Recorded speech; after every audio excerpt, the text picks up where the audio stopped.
ayon sa Pag-asa, itong southwest monsoon o hanging habagat ay patuloy pa rin nakakaapekto sa Southern Luzon, Visayas at Mindanao. Dahil dito, patuloy rin makakaranas ng tuloy-tuloy na pagbugso ng mga pagulan. Habang sa Metro Manila at nalalabing bahagi pa ng Luzon, ay asahan naman yung epekto ng trough o extension nitong bagyong Bibingka na ngayon ay si bagyong Ferdy.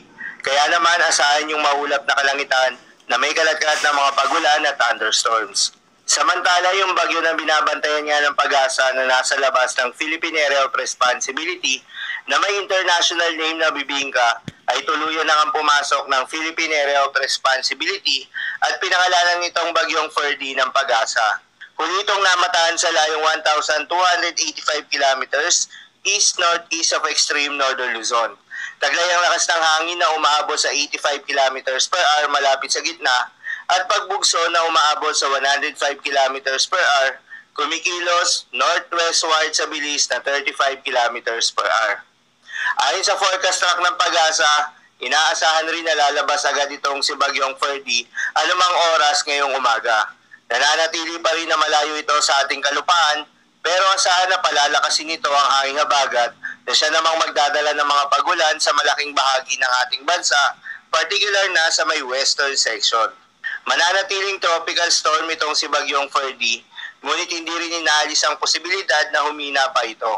Gayunpaman, inaasahan na lalakas ito muli bilang severe tropical storm ngayong araw at maaaring umabot pa sa typhoon category habang nasa East China Sea na ito.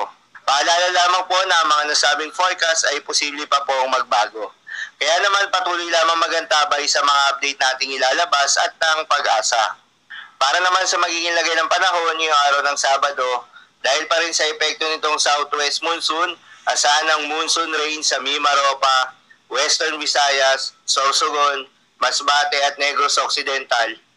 Posible ang mga pagbaha o pagguho ng lupa dahil sa heavy to intense rains.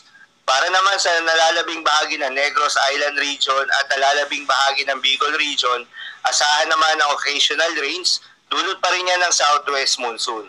Posible rin ang mga pagbaha o pagguho ng lupa dahil sa katamtaman hanggang sa malalakas na mga pagulan. Habang sa Metro Manila, Mindanao, Calabarzon at nalalabing bahagi pa ng Visayas, asahan naman yung maulap na kalangitan na may kalat-kalat na mga pagulan at thunderstorms. Dulot pa rin yan ng southwest monsoon. Posible rin ang mga pagbaha o pagguho ng lupa dahil sa katamtaman hanggang sa kung minsan ay malakas na pagulan. Sa nalalabing bahagi naman ng Luzon ay asahan rin yung maulap na kalangitan na may kalat-kalat na mga pagulan at thunderstorms. Dulot naman yan ng trough o extension nitong si bagyong Ferdy. Posible rin na mga pagbaha o pagguho ng lupa dahil sa katamtaman hanggang sa kung minsan ay malakas na pagulan. Dahil dito, pinag-iingat pa rin yung mga kababayan natin sa mga posibleng banta ng pagbaha at pagguho ng lupa. Para naman sa magiging lagay ng mga dagat paibahin, ayon sa Pag-asa ay wala nang nakataas na gale warning sa anumang seaboards ng ating bansa.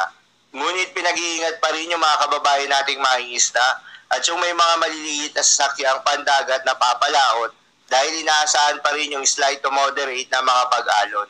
So yun lamang po para sa lagay ng panahon ngayong araw ng Sabado.